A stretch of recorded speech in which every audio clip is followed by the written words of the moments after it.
But I gotta say, and I'm friendly with the ladies on The View, but they didn't say anything about this week. Nothing. You know, because it's never been their thing to weigh in on the issues. Did y'all really think we weren't gonna talk about Jimmy Kimmel? I mean, have you watched the show over the last 29 seasons? So you know, no one silences us. So Whoopi and The View are freaking out, and honestly, it's pretty funny. Just last week, Bill Maher mocked The View for being too afraid to bring up Jimmy Kimmel's issue. I'm friendly with the ladies on The View, but they didn't say anything about this week. Nothing. You know, because it's never been their thing to weigh in on the issues. You know, it's just an upbeat party show. That's why they hired people named Joy and Sonny and Whoopi.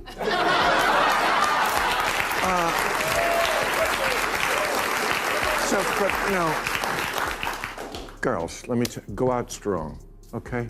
It won't be you. I promise. It's happened to me, and I may go out after this show.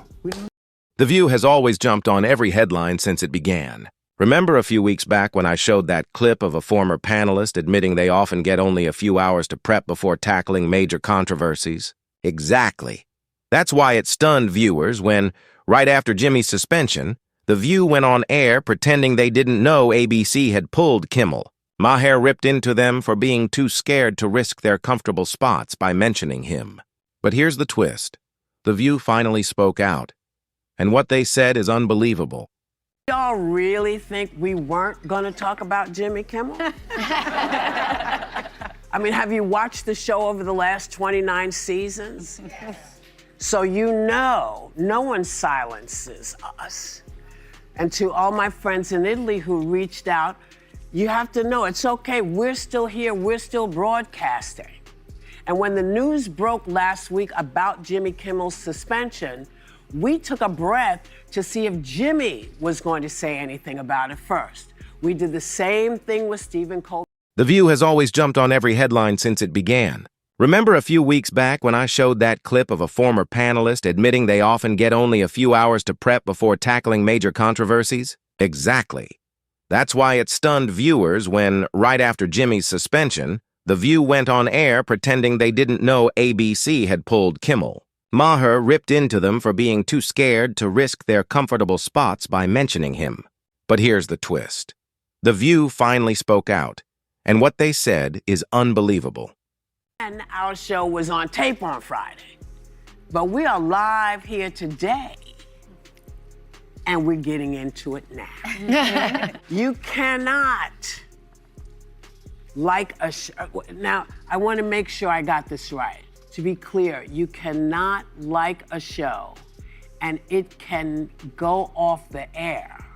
Someone can say something they shouldn't and get taken off the air, but the government cannot apply pressure to force someone to be silent.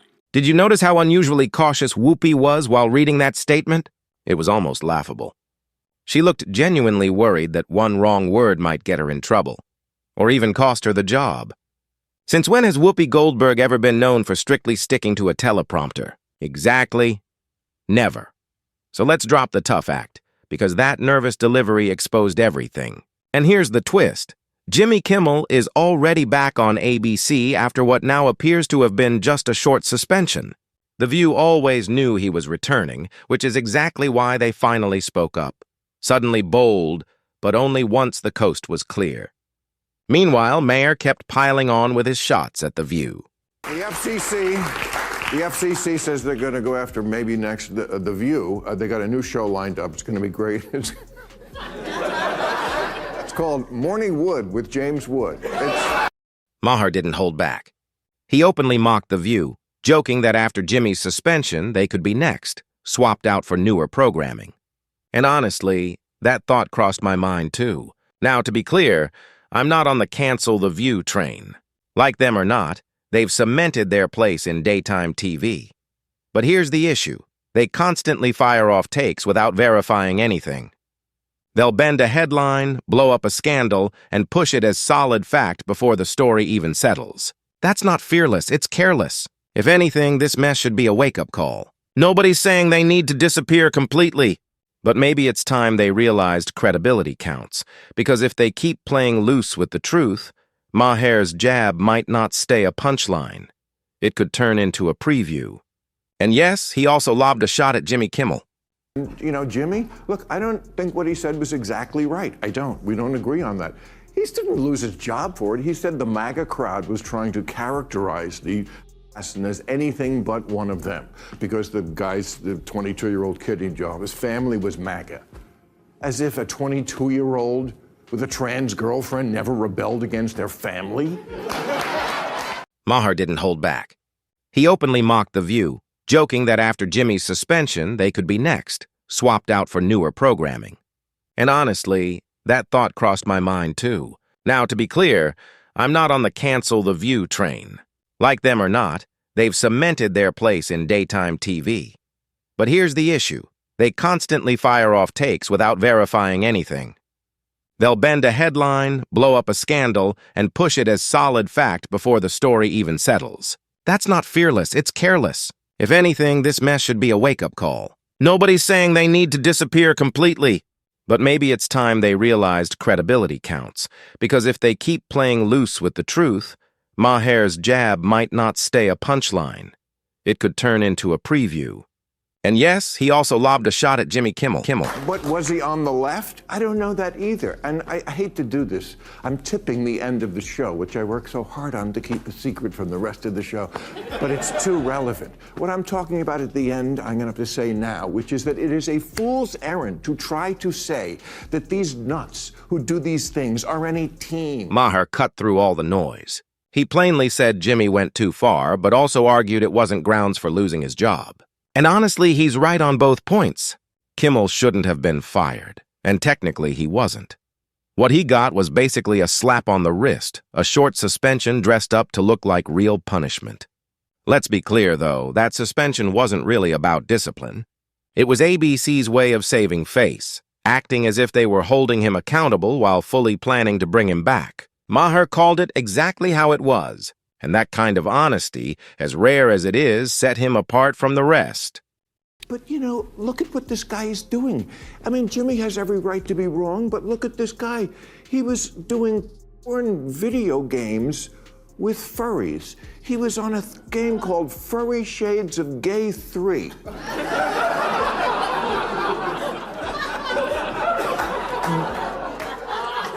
This kid is in his basement with VR goggles on, getting virtually by a cartoon wombat? And you're gonna put politics into this? Bill kept the pressure on with sharp, sarcastic digs at Jimmy Kimmel for rushing to blame MAGA. The point behind Maher's humor was obvious. Jimmy should have done his homework instead of politicizing a tragedy to score easy points.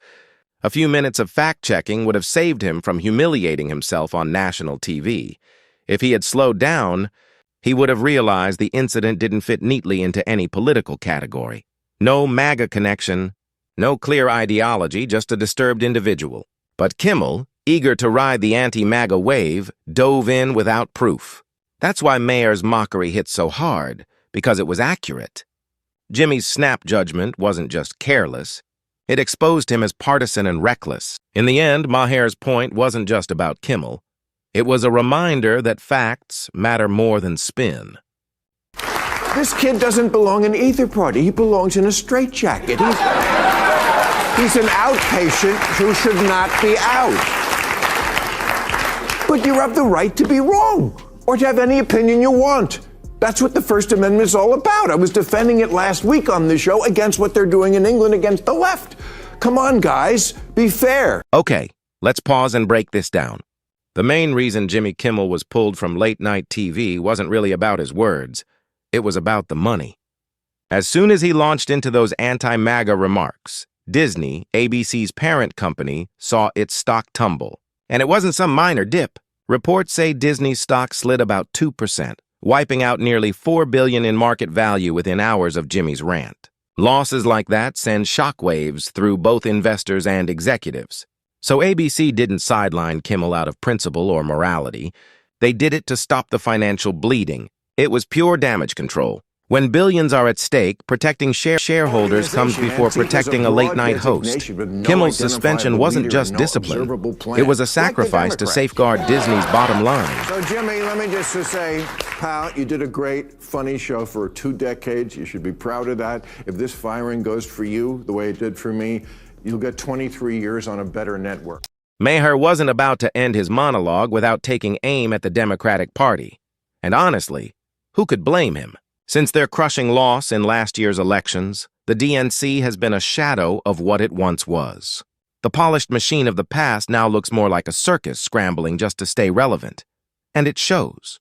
There's no clear figure to rally behind, no consistent strategy, no unifying message, just noise. Instead, the party leans on theatrics, cheap stunts, and constant antics to hold the attention of its base. Maher's critique landed because it was obvious. The Democrats aren't shaping the national conversation anymore. They're chasing headlines, fumbling for identity, and waiting for someone to finally step up and lead.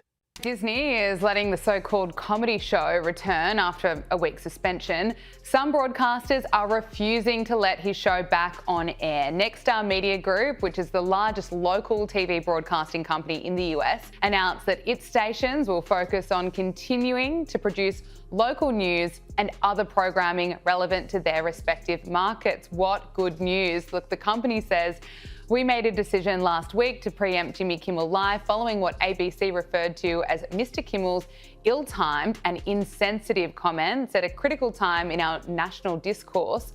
We stand by that decision, pending assurance that all parties are committed to fostering an environment of respectful, constructive dialogue. Now, here's where it gets interesting. Some media outlets are holding back on bringing Jimmy Kimmel back, worried it could hurt their financial interests. That hesitation spells real trouble for ABC's bottom line, especially if those partner networks, which usually pay to air Jimmy Kimmel Live, start pulling back. When revenue is on the line, hesitation is the last thing you want. But beyond the dollars, there's a bigger message. This pushback shows that audiences and even corporations are running out of patience with non-stop anti-MAGA, woke grandstanding. For years, networks assumed that narrative was safe, profitable, and untouchable. Now, the cracks are clear. Viewers are checking out, advertisers are cautious, and media partners don't want to tie themselves to Jimmy's baggage. This isn't just about one late-night host. It's a signal that a cultural shift is already underway. This also comes after Sinclair, the broadcasting company that makes up America's largest ABC affiliate groups, announced that it would be preempting Jimmy Kimmel Live across ABC affiliate stations and replacing it with news programming. And you know what? They know that the audience has had enough of Jimmy Kimmel. Let's just look back at some of his comedy content. Here he is celebrating when they tried to censor Donald Trump. Trump has been suspended from Twitter, Instagram, Facebook, and even Snapchat. But don't worry, Mr. President, there are still plenty of apps you do have access to. You still have Spotify to drown out the sound of millions of people cheering as you leave. You still have Pet Finder since you're on the outs with Mike Pence. You have Cameo, which will soon be your primary source of... So what does all of this really show? Jimmy Kimmel's suspension, Bill Maher's sharp takedowns, and The View's shaky spin all point to something bigger than a late-night host stumbling over his own words. This is about money, influence, and a culture finally reaching its breaking point. Disney didn't suspend Kimmel out of principle. They did it because billions vanished from their market cap in a single day. The View only spoke up once it was safe, exposing their boldness as nothing more than staged bravado. Maher, whether you like him or not, stood apart as one of the few willing to state the obvious, even when it meant turning the spotlight on his own side. And now, even media partners are hesitating to back Kimmel, worried the backlash just isn't worth it. At the end of the day, the takeaway is clear. Audiences are waking up, and the old formula of woke theatrics isn't selling anymore. That wraps up today's video. If you enjoyed it, don't forget to hit the like button and subscribe for more content like this. Thanks for watching, and I'll see you in the next one.